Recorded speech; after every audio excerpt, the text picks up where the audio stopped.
Radio Moderna presenta Siempre con la Verdad con Robert Castro Guerra, un programa de actualidad nacional e internacional con comentarios, entrevistas y debates. Siempre con la Verdad. Ya queda con ustedes Robert Castro Guerra. Buenas tardes, amigos de Radio Moderna, Radio Papá, programa número 46.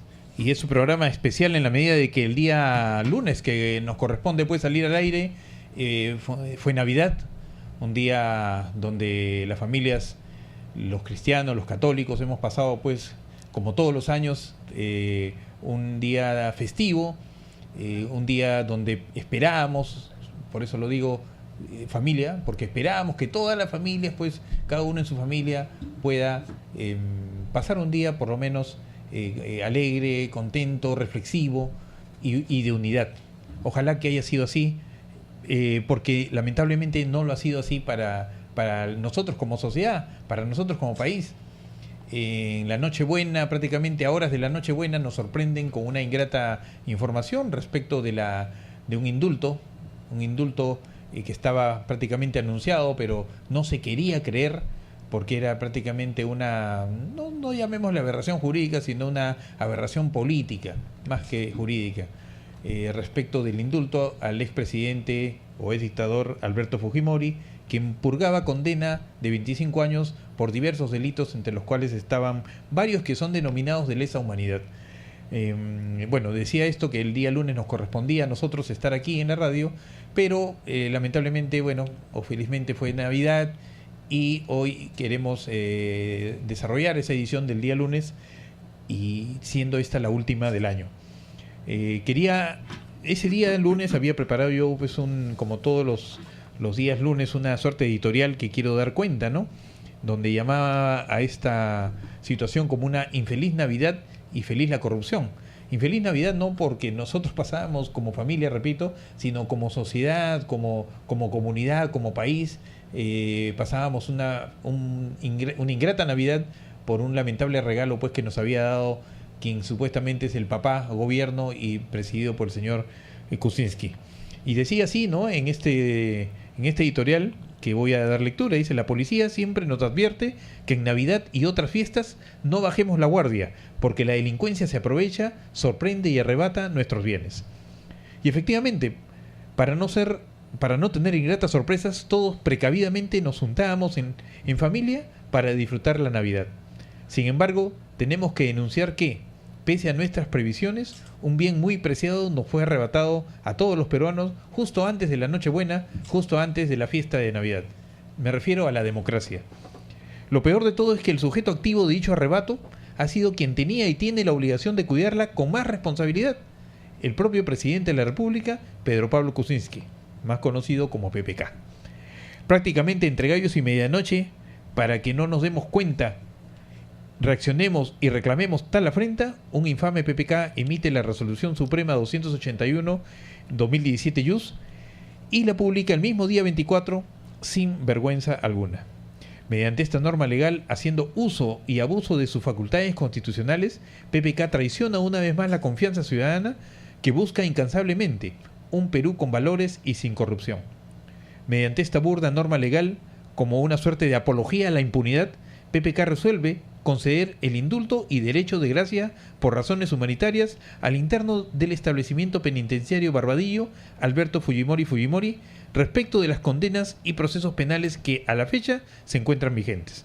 Estamos hablando del día 24 de diciembre. PPK no tuvo en consideración que la mayoría, así sea por un voto, no quería la libertad del condenado Fujimori,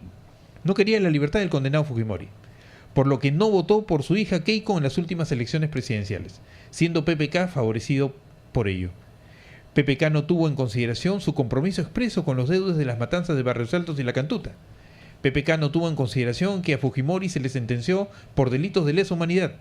PPK no tuvo en consideración que Fujimori se encontraba con procesos pendientes de resolución judicial por delitos también denunciados, por otros delitos también denunciados.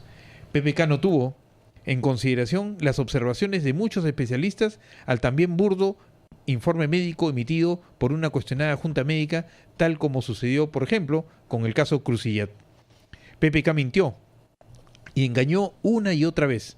PPK traicionó al Perú. Contra la mayoría de peruanos, libera e impide que sigan procesando al 7º presidente más corrupto de la historia de la humanidad. PPK es un felón.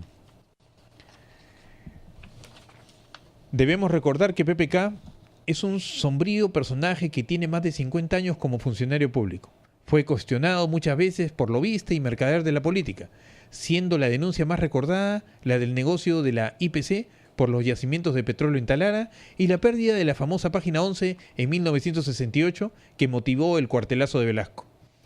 Para la segunda vuelta electoral del 2016, enfrentados Keiko Fujimori y PPK, los ciudadanos teníamos dos opciones hediondas: votar por el retorno del narcoestado fujimontesinista, con la corrupción, crímenes y narcotráfico en su máxima expresión, o votar por un lobista y mercader político como siempre lo había tenido, por desgracia, en nuestra historia republicana. Pues mayoritariamente se optó, una vez más, por el mal menor. Por ello, para nadie fueron novedad los secretos que sustentaban la amenaza pública de Leán Carp para que PPK no traiga al requisitoriado presidente o expresidente Alejandro Toledo. Para nadie fue novedad que PPK haya aceptado recibir dinero de la corruptora internacional Odebrecht. Lo indignante, sí, es que quienes representan a la corrupción más grosera, incisiva, afilada, hiriente, penetrante, punzante e impune, sean quienes ahora se rasguen las vestiduras y señalen con el dedo a PPK. Y a la luz de lo sucedido, todo esto estaba fríamente calculado para generar entre la población un psicosocial tendiente a asustarnos con el tema de la inestabilidad democrática, para que no apoyemos desde la calle nuevamente, o para que todos apoyemos desde la calle nuevamente el mal menor. Vale decir que no se vaque a PPK y que continúe PPK en el poder. A Keiko no le interesa ni le conviene que su grupo político asuma el gobierno, si no es con un Fujimori en el poder. El presidente del Congreso, Luis Galarreta, no es un Fujimori. Así este pobre hombre haya empeñado su alma al diablo para llegar a donde está. Repito, el objetivo no era ni es en la coyuntura el poder. El objetivo siempre fue la liberación del condenado Alberto Fujimori. Nos han hecho creer incluso que la familia y su partido se dividieron entre Keiko y Kenji. Peor aún, le han hecho creer a PPK que va a terminar su gobierno. Definitivamente, Vladimiro Montesinos sigue activo y frotándose las manos, pues el narcotráfico nuevamente tendrá la libertad y el poder. Así las cosas, se espera, o esperábamos, porque esto, como digo, lo escribí el día 25 de diciembre, esperábamos que los vicepresidentes Martín Vizcarra y Mercedes Arauz renunciaran. Se esperaba igualmente que renuncien congresistas honestos que pudieran haber en la bancada parlamentaria de PPK. Por lo pronto, hasta ese momento estaban Alberto de Belaunde y luego Vicente Ceballos. Ahora también hay uno adicional, ¿no? Son 3 los congresistas que han renunciado hasta la fecha. Del mismo modo, se espera que el gabinete ministerial en pleno presente su renuncia. Gino Costa, perdón, no recordaba el nombre. Gino Costa es el tercer congresista de PPK que ha expresado su renuncia pública. Y finalmente decíamos que se esperaba que el gabinete ministerial en pleno también expresara su renuncia, salvo que quieran quedar como cómplices de semejante barbaridad.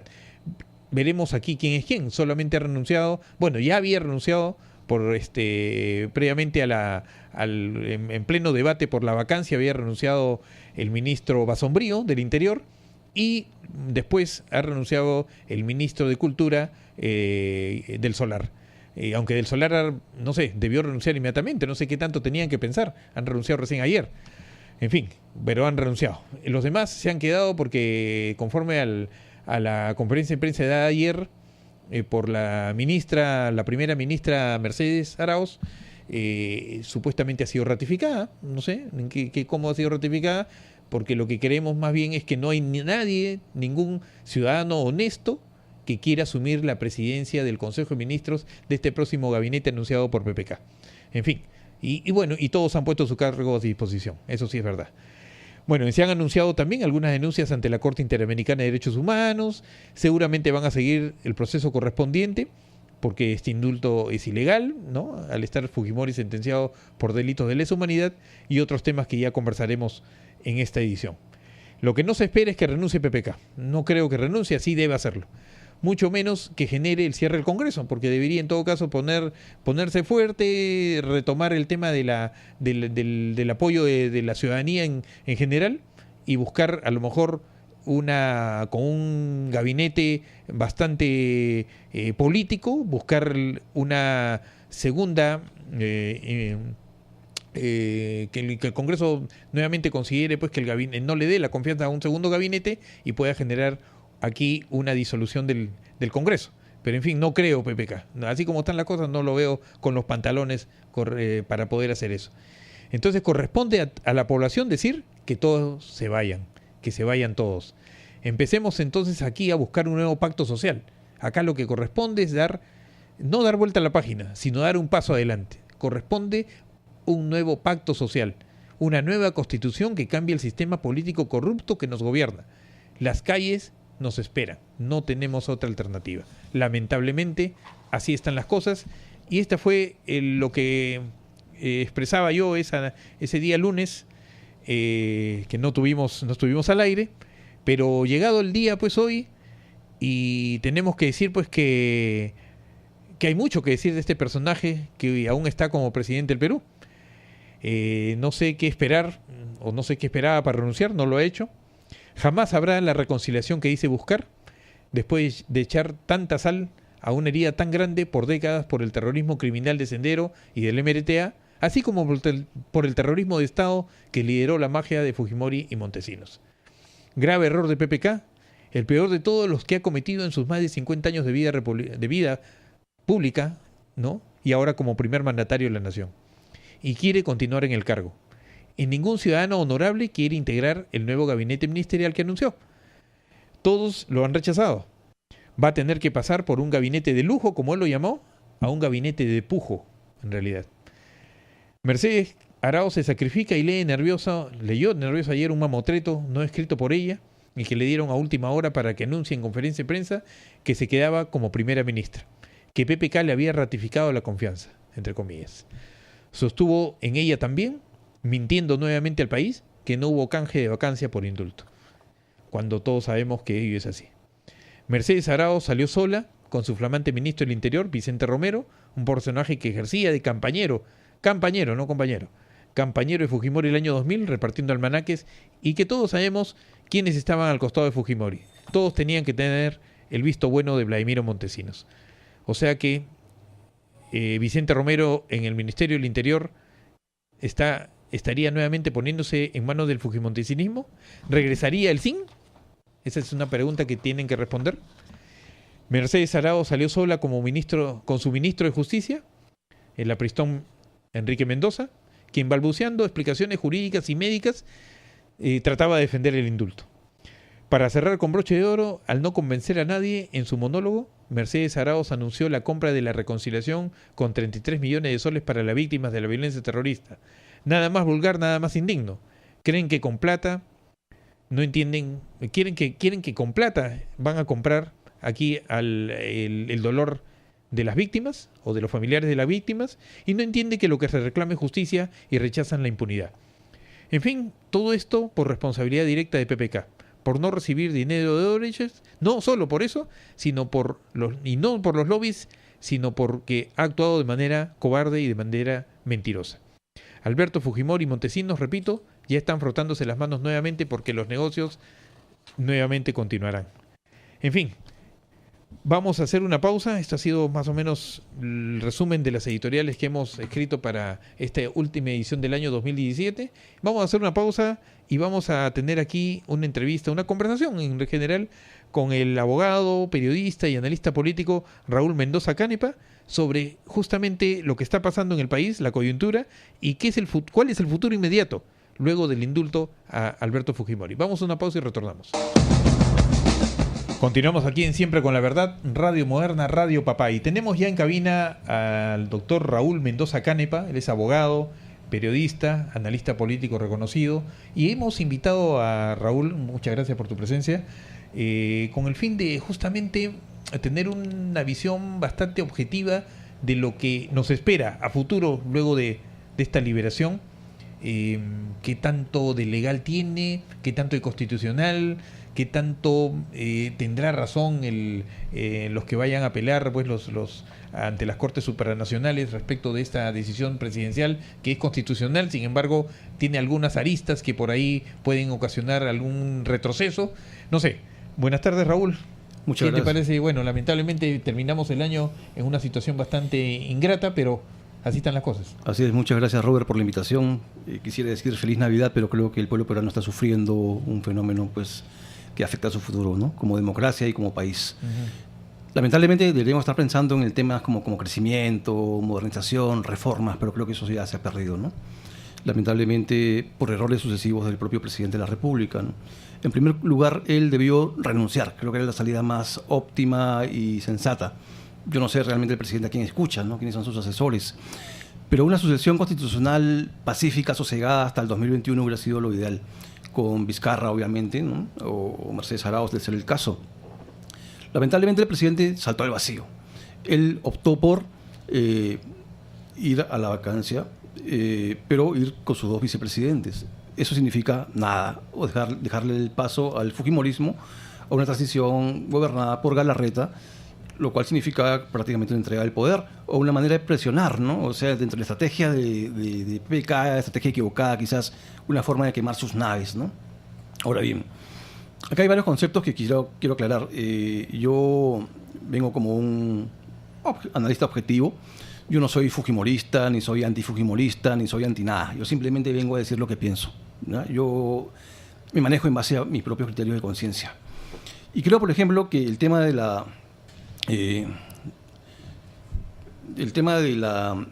indulto presidencial, es perfectamente legítimo, si fuera el caso, pero no es la oportunidad para darlo. Hay el indulto, en el caso del indulto humanitario, por ejemplo, por tema de salud, lo cual es perfectamente válido. Si Fujimori, por ejemplo, manifiesta una enfermedad terminal, está esto establecido y hay antecedentes. El gran problema es que este indulto humanitario puede convertirse fácilmente en un indulto político. Y esto es lo que ha sucedido, ¿no? Porque debemos intuir que por la oportunidad ha habido un intercambio de favores entre una parte de la bancada fujimorista y el gobierno. Ahora bien, yo no cuestiono, como digo, el indulto en sí, pero sí el indulto asociado, a una no vacancia, ¿no? Que compromete además a dos actores. Nosotros hablamos de PPK. Decimos PPK, bueno, es responsable, PPK se queda aislado, pero no hablamos del otro lado, del propio Fujimori y de Kenji, que ha actuado como una suerte de operador político, jalando a 10 congresistas de su bancada, fracturando su propio partido, quebrando la disciplina partidaria y al mismo tiempo poniendo al Perú en vilo, ¿no? En esta situación en la que PPK se ha llevado la peor parte, pero nadie habla de Kenji. Ahora bien, si hablamos de futuro inmediato, desde el punto de vista de, bueno, a mí me interesa mucho el tema de Kenji, del fujimorismo, porque es una opción de gobierno, creo que la más probable opción de gobierno, inclusive dentro del marco electoral, ¿no? Del análisis. ¿Y qué pasa? Porque todos pensamos que Keiko es probablemente la futura candidata a la segunda vuelta en las próximas elecciones. Creo que todo el mundo tiene en la cabeza eso. Pero ¿qué va a pasar de ahora en adelante? Con Fujimori afuera, con Kenji posicionado, con Kenji empoderado, con una bancada fracturada, probablemente muchos. He escuchado por allí que Marta Chávez, Luisa María Pugliese, Marta Moyano han asumido una posición más bien pro-Kenji, digamos, se han desmarcado, ¿no? Han tomado valor, por decir. Porque entiendo que hay mucha gente dentro del fujimorismo que tiene miedo, que hay lo que Ana Herz, creo, y Pierre Figari, que manejan...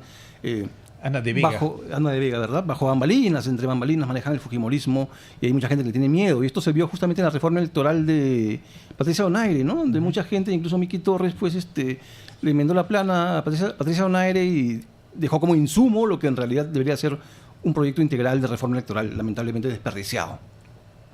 Entonces, a mí me preocupa mucho, ¿no? ¿Qué va a ser del fujimorismo? Yo creo que posiblemente esto signifique que Kenji pierda esa base electoral, entre comillas, dentro de lo que es el centro, la centroizquierda, lo que llaman los caviares, ¿no?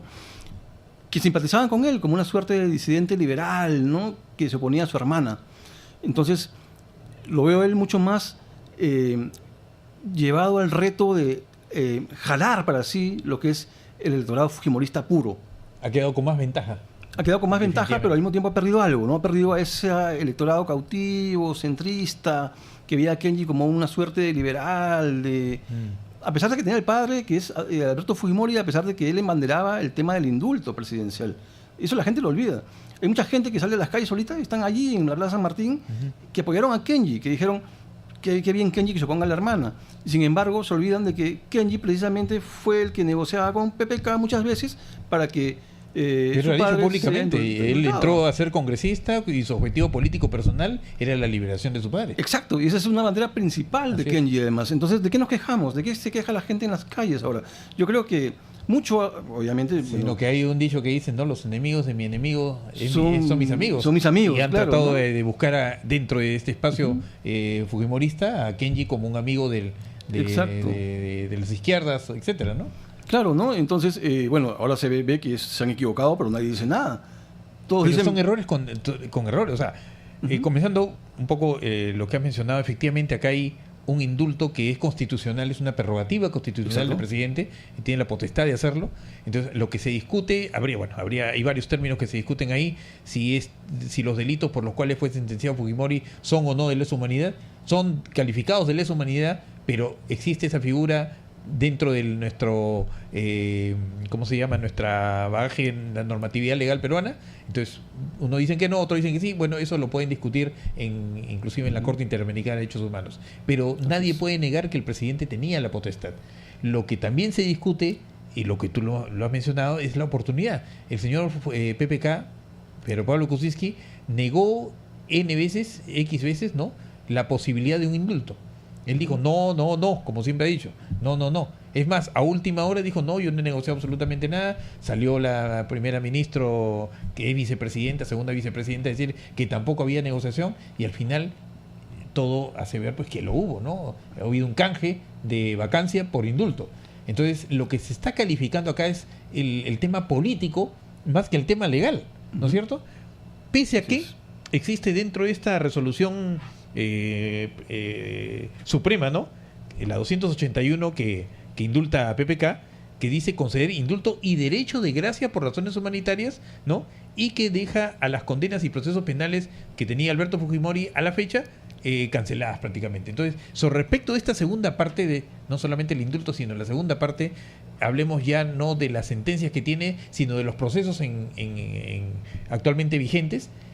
Hay todo un procedimiento para eso, ¿no? Hay un procedimiento que estuve escuchando al doctor César Azabache y leyéndolo, que explicaba pues que este proceso no es solamente potestad autónoma del presidente, sino que tiene que llevar también la información y la consulta, en todo caso, al Poder Judicial, que es el otro poder independiente que tiene en esos momentos la posibilidad de juzgar, y no la posibilidad, sino el derecho de juzgar o no a un acusado.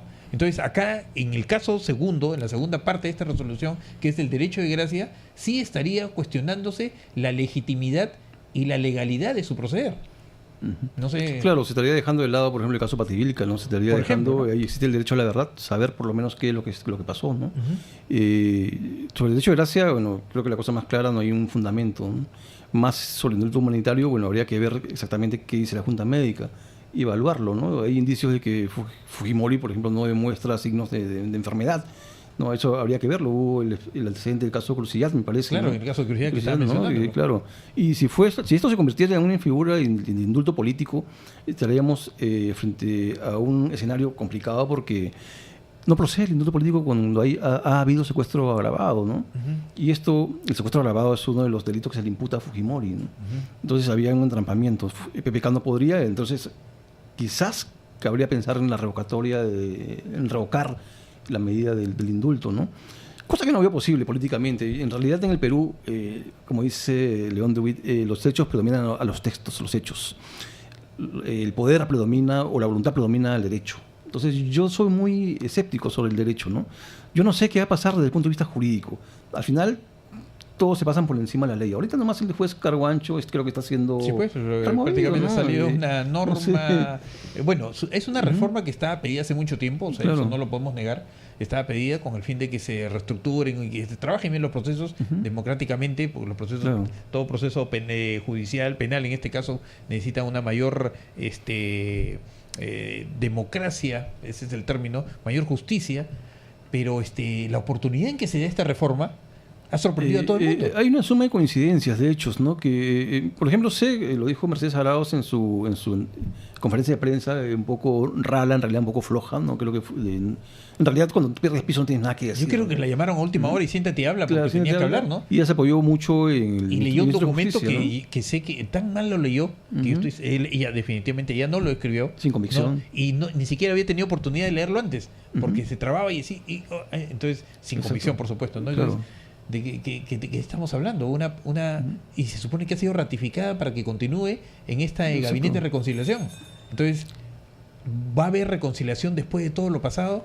Puede haber, porque todos aspiramos a una reconciliación, pero bajo estas condiciones, o se ha abierto una brecha mucho más peligrosa para los peruanos, o en qué estamos. Yo leí un artículo de Hugo Neira, muy alabado, me pareció muy interesante, en El Montonero, donde precisamente habla de la reconciliación, ¿no? Y un poco, no justifica, pero comprende los 90 como una reacción frente al Sendero, ¿no? Porque Fujimori actuó bajo la ética de la responsabilidad y no la ética de la convicción, lo que llaman, ¿no? Entonces, no sé, bajo ese contexto, pues yo creo que hay mucha gente que empieza incluso a justificar los hechos de los 90, como tratar de asimilarlos, ¿no? A mí, bueno, como digo, me preocupa, más allá de todo lo que estamos hablando del tema jurídico, la verdad que lo estoy dejando de lado porque en realidad lo que estamos viendo es un fenómeno puramente político, ¿no? Vamos a hacer un análisis luego de esta pausa sobre estos temas que a todo el mundo preocupa. Adelante, por favor, una pausa y retornamos. Continuamos aquí en Radio Moderna, Radio Papá, siempre con la verdad, último programa del año, programa especial porque estamos hoy día jueves, todos los lunes estamos aquí, pero no podemos proseguir sin antes agradecer, como todo el año prácticamente, porque estamos casi todo el año aquí en Radio Moderna, agradecer a Naricitas que nos ha apoyado incansablemente y en la publicidad correspondiente. Naricitas, tu mejor opción en fiestas infantiles. Con ellos aprenderás con diversión y te divertirás aprendiendo. Y en horas locas, la mejor para tu quinceañero y matrimonio. Puedes comunicarte al 241-3083 o entrando a la página web www.naricitas.com o escribiendo a eventos@naricitas.com. Si quieres celebrar y que sea inolvidable, solo Naricitas te pone la diversión. Y seguramente para Año Nuevo lo serán así. Pero en fin, nosotros estamos a punto de terminar el año, celebrar el año nuevo. En realidad, repito, ojalá que todos tengamos en familia y tener esta celebración, pero el Perú llora, el Perú está en una situación bastante complicada. Nos han puesto en una complicada situación porque por errores propios del presidente de la República ya no son, o sea, desde el principio, ¿no?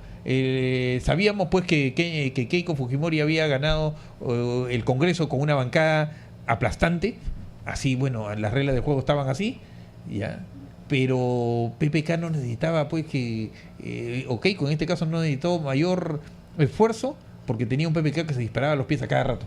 Así es. Lamentablemente. Yo quería terminar con la idea de mencionar el artículo de Hugo Neira, sí. porque él decía de que el Perú se está reconciliando, ¿no?, con estas medidas, ¿no? Y creo que mucha gente le escuchó decir que con la medida de PPK el Perú se reconcilia, el fujimorismo y el antifujimorismo, y lo que vemos hoy día en particular, creo que a las 5 de la tarde en las calles es lo contrario, ¿no? Y ahorita la gente está en la Plaza Martín. En la Plaza Martín. Entonces vemos que el Perú se divide aún más entre una suerte de dicotomía, ¿no?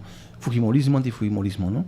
Yo no he visto esto y, bueno, he revisado los libros de historia, ni siquiera en la época del aprismo, ¿no? El aprismo de los 30, 40, que era un partido perseguido, pero era considerado una secta, ¿no?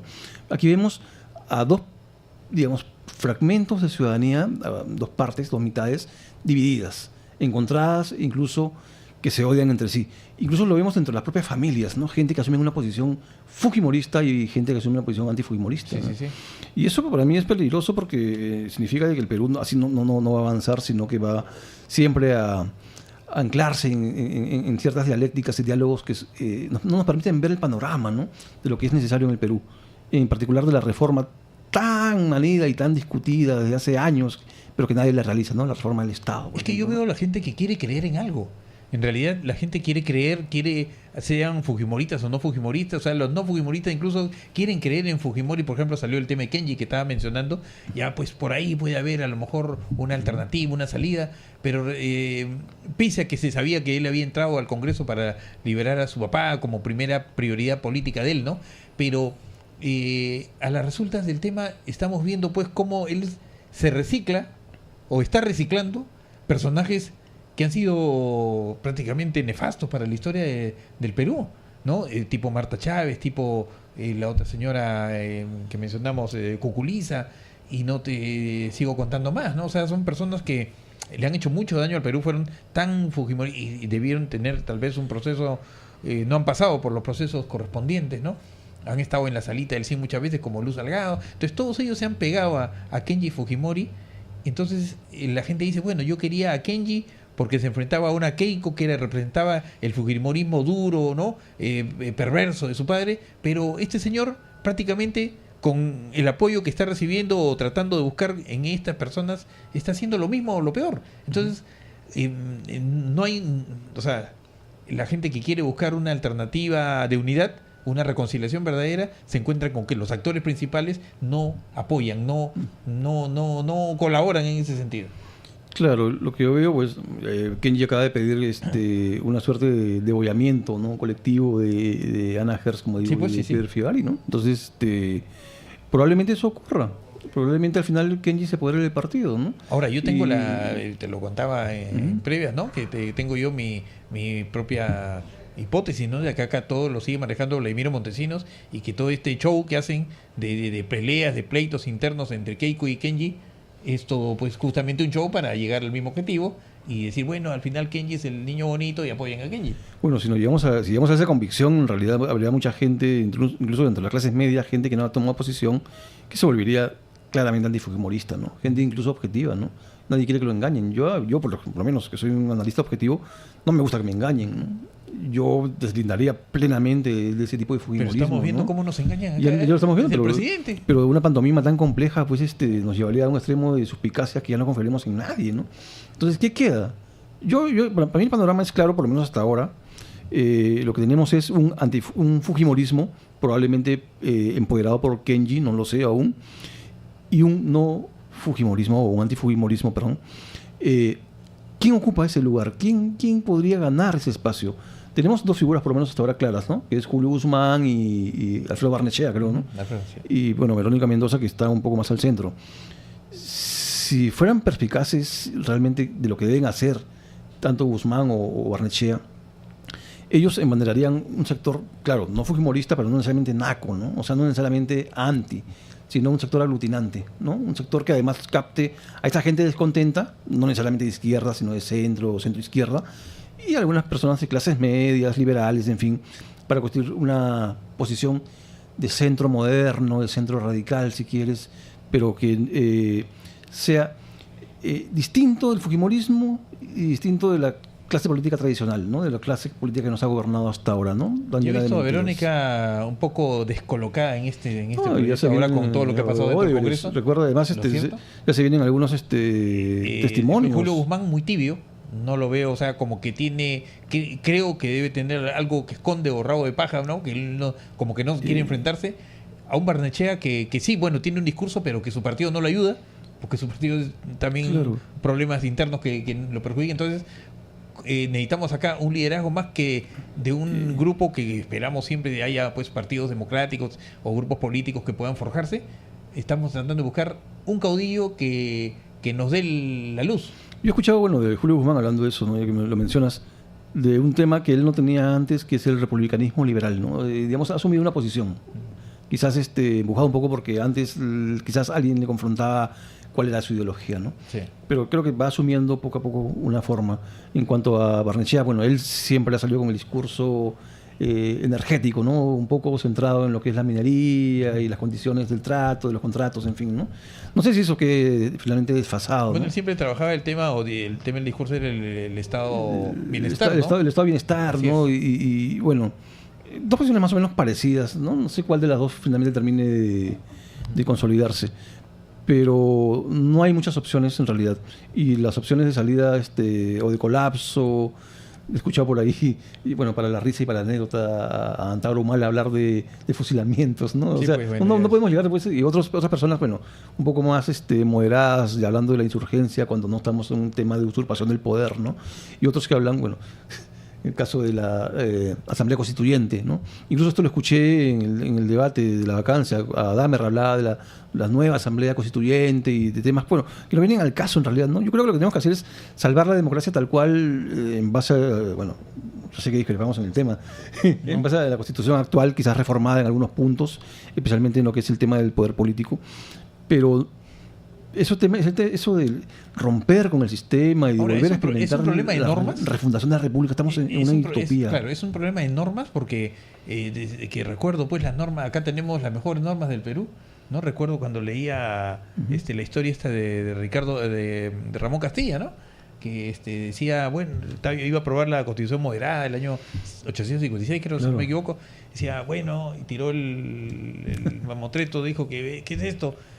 Acá están todas, pero falta una, la principal. Y todo el mundo se puso a revisar, los congresistas, los constituyentes. ¿Cuál falta? Una que diga que se van a cumplir todas las demás. O sea, acá tenemos juristas, tenemos cantidad de normas y las mejores tal vez. ¿No? Tenemos mucho derecho nominativo. ¿Cuándo vamos a cumplir las normas? Claro. Acá hay un problema más allá de normatividad, que creo que es un problema de organización, necesitamos actualmente fiscalización. En todo sentido de la palabra, ¿no? Es un problema histórico que viene incluso de cuando los virreyes recogían las normas que venían del monarca, pues decían, se acata pero no se cumple, ¿no? Las leyes de Indias, ¿no? Y eso se ha vuelto un hábito, pues, ¿no? Hemos tenido alrededor de 12, 14 constituciones, no quiero incluir la de Cádiz, pero que en realidad de esas creo que 3 o 4 han sido realmente efectivas. Y las demás han sido nominativas, simplemente, ¿no? Porque la del 56 que mencionabas no se cumplió, creo que tuvo unos días de vigencia, ¿no? Sí, claro. La de Bolívar, que fue la vitalicia, entre comillas, del 26, creo que duró un mes, una cosa así. Y bueno, el 60, que fue un acuerdo entre conservadores y liberales, sí tuvo una vigencia amplia, precisamente porque hubo una conciliación tenemos acá ideológica, también ¿no? una idea de que las constituciones son procedimentalistas, ¿no? Exacto. Cuando deberían ser pues principistas. Y no para no tener estos cambios. Cada que entra o alguien quiere hacer su constitución. Claro, lo que nosotros necesitamos una carta de derechos que realmente sea vigente, que rija, ¿no? Y una cultura constitucional, por ejemplo, ¿no? Como lo tiene Estados Unidos. En Estados Unidos la constitución se menciona aquí y allá, y en realidad una persona pobre puede ganarle a una persona rica o incluso una transnacional simplemente apelando a la constitución, ¿no? Acá no. Acá probablemente rijan el interés, rija el poder, rija el miedo de los jueces, no sé, ¿no? Entonces, si no tenemos esa cultura constitucional, ese apego al derecho, vamos a fracasar como sociedad. Seríamos siempre una sociedad fallida, ¿no? Y bueno, el Perú para crecer precisamente necesita una estabilidad, y la estabilidad la da el derecho, ¿no? Y eso no lo veo. Por ejemplo, la corrupción misma se gesta a partir de la falta del respeto al derecho, ¿no? Porque las normas se pueden quebrar, las normas se pueden simplemente anular, flexibilizar y proceder al acuerdo persona a persona, ¿no? Yo, ministro con la empresa Odebrecht, por ejemplo, ¿no? Quedo en que, bueno, hagamos nuevos acuerdos, nuevos tratos, nuevas reglas, ¿no? Para que proceda digamos, la adjudicación, por decir. No hay ningún tipo de control. La Constitución finalmente viene a ser un pacto social. Es un acuerdo de todas las partes, de todas las ciudadanías, para ver dónde enrumbamos a un país, en este caso a un Estado, a una sociedad como el Perú, ¿no es cierto? Tal vez, más allá de una asamblea constituyente que tiene que hacerla definitivamente esta norma, de acuerdo a los procedimientos que siempre hemos tenido como experiencia, necesitamos acá sí un pacto social respecto de un proyecto nacional. Así ¿correcto? Que nunca ha tenido el país. Entonces, al no saber a dónde vamos, no sabemos qué vamos a hacer cada uno, y cada uno juega su partido como quiere, cada uno y como estamos en un mundo individualizado, ¿no es cierto? Que yo tengo que salir adelante, competitivo, pero erradamente la competencia que lo utilizamos, pisamos cabezas con el fin de llegar a un objetivo fundamentalmente económico, pero no hay digamos, un proyecto país, ¿no? Algo que nos diga, bueno, todos tenemos que apuntar a este objetivo dentro de un marco de valores, por supuesto, que definitivamente no lo tenemos porque hemos tenido tenemos una educación bastante pobre y en valores mucho más, ¿no es cierto? Además somos una sociedad conflictiva, altamente conflictiva en lo político, ¿no? desde Huáscar a Atahualpa, bueno, por ejemplo, ¿no? Los generales de la República en sus primeros años, pues disputándose la banda presidencial en los campos de batalla, digamos, ¿no? La anarquía política, por ejemplo. Luego tenemos la guerra civil entre Cáceres y Piérola, finalmente. Hasta la misma guerra con Chile que tuvimos y que claro, más bien los peruanos fueron a defender a Chile. Exacto, el debate conservador-liberal, que casi fue una guerra ideológica, ¿no? Y luego el aprismo, cuando surge, ¿no? Los partidos de masas, la oligarquía o la aristocracia, la república aristocrática contra lo que fue el aprismo en sus primeros, en sus inicios, digamos, sí, ¿no? La persecución que sufrió el APRA, y luego el fujimorismo, ¿no? Ahora, Fujimori creo que es un factor de poder enorme. ¿Por qué?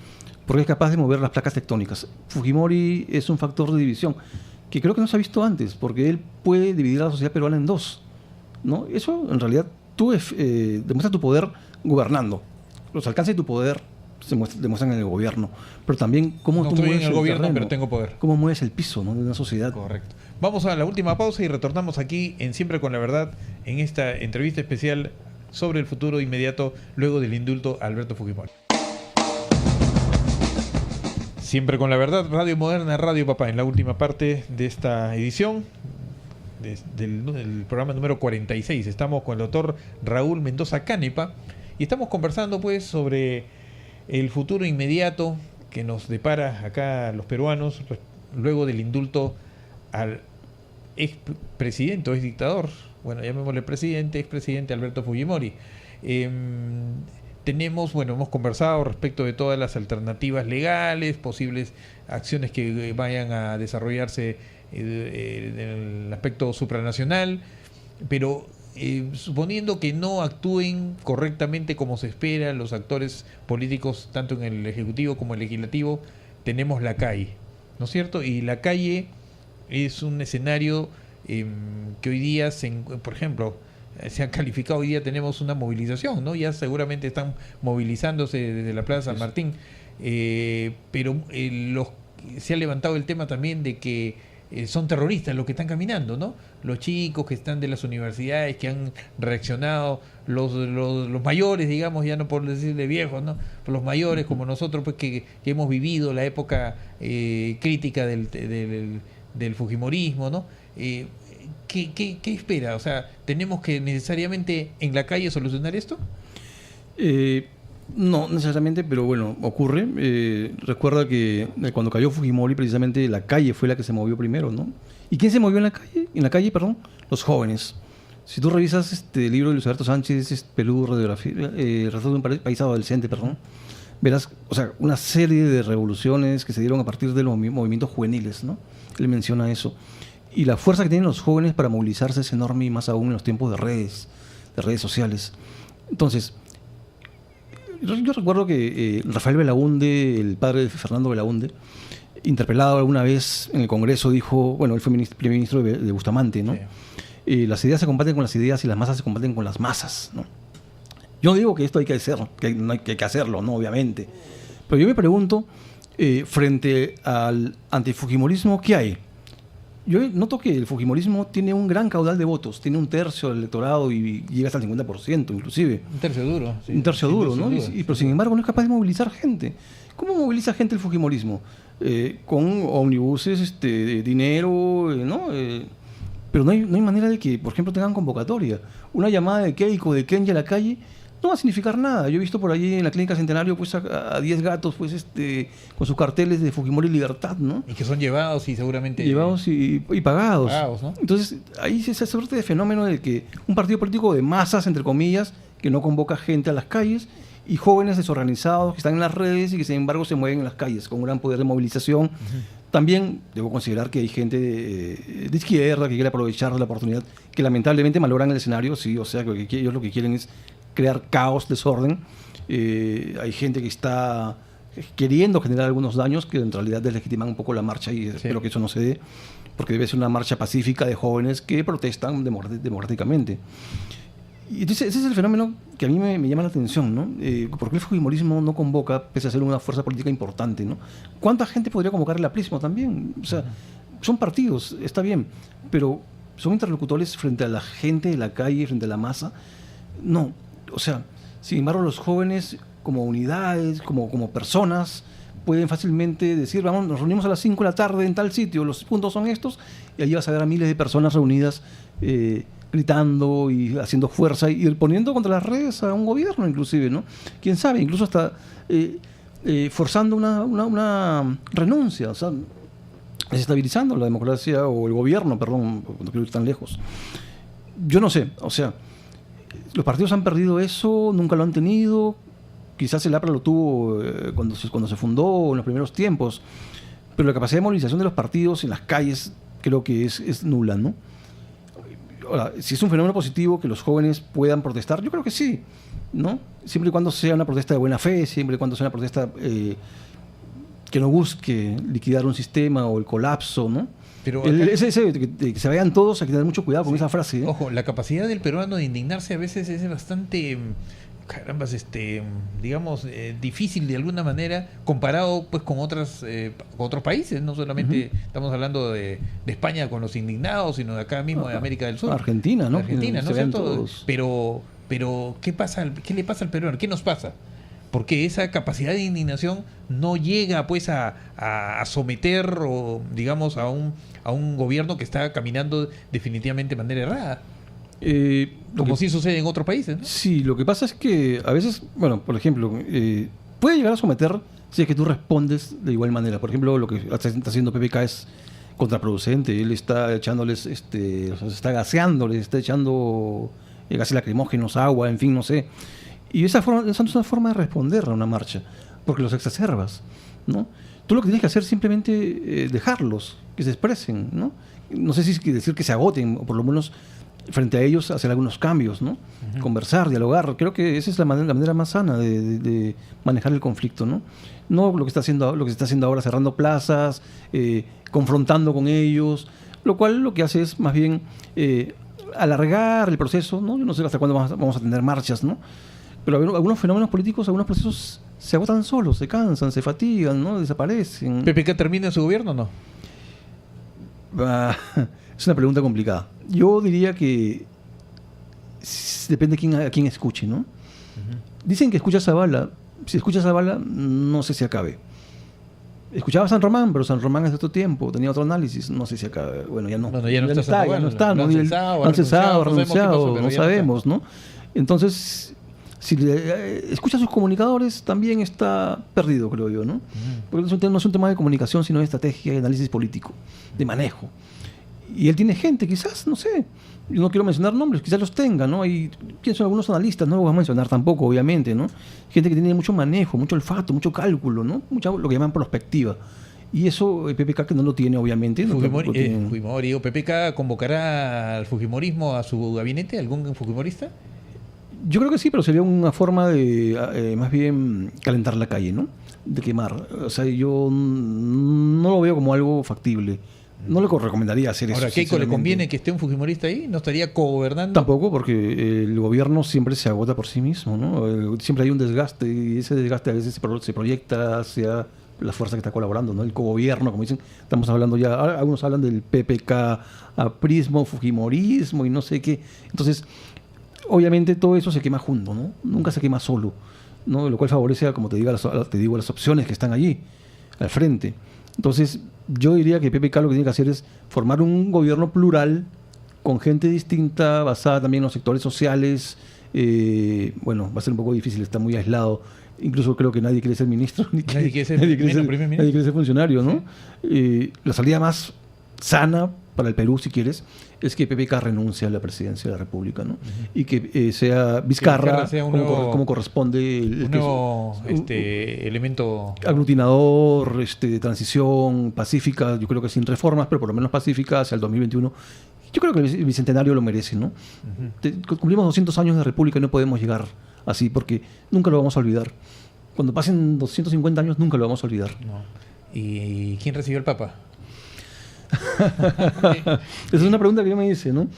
¿Vendrá el Papa? Bueno, que felizmente está el cardenal, ¿no? Que lo recibe el cardenal. Sí, pues, no, pero yo digo, no son tan inteligentes. Bueno, si ya se había por último transado el indulto, espera pues que venga el Papa y todo el mundo lo agarra medios ahí, ¿cómo se llama? Compulgidos.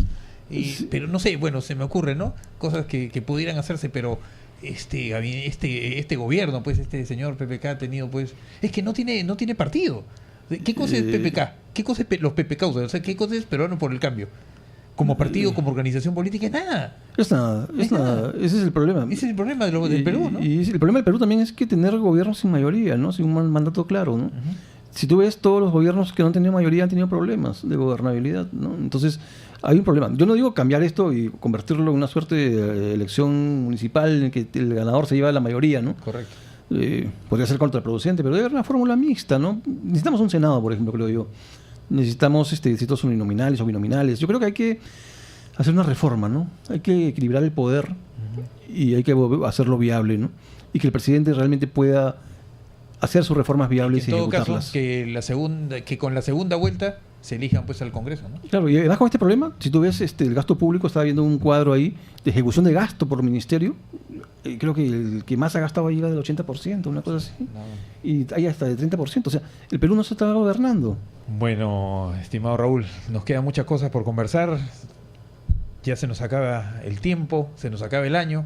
Estamos pues a puertas ya del 2018, ojalá pues que nos reciba pues este nuevo año con nuevas ideas, ¿no? Que lo dé luces pues a este señor presidente, por lo menos que las autoridades principales pues sepan por dónde llevar al Perú, y porque no nos merecemos estar en esta situación, ¿no es cierto? Hay mucha juventud que no ha conocido todavía el futuro que les espera. No lo conocen, nadie los conoce el futuro que nos espera, pero no han conocido verdaderamente los beneficios que corresponden como ciudadanos, como peruanos, como personas individuales y colectivas, que somos un país tan histórico, tan grande como es el Perú.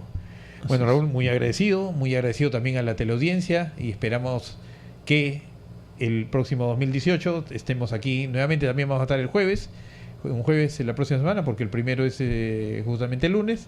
Y esperamos pues que, repito, todos la pasemos bien con nuestras familias y el 2018, reitero, sea un año mejor y no como este que estamos terminando. Muchas gracias y hasta la próxima semana. Hasta el próximo año.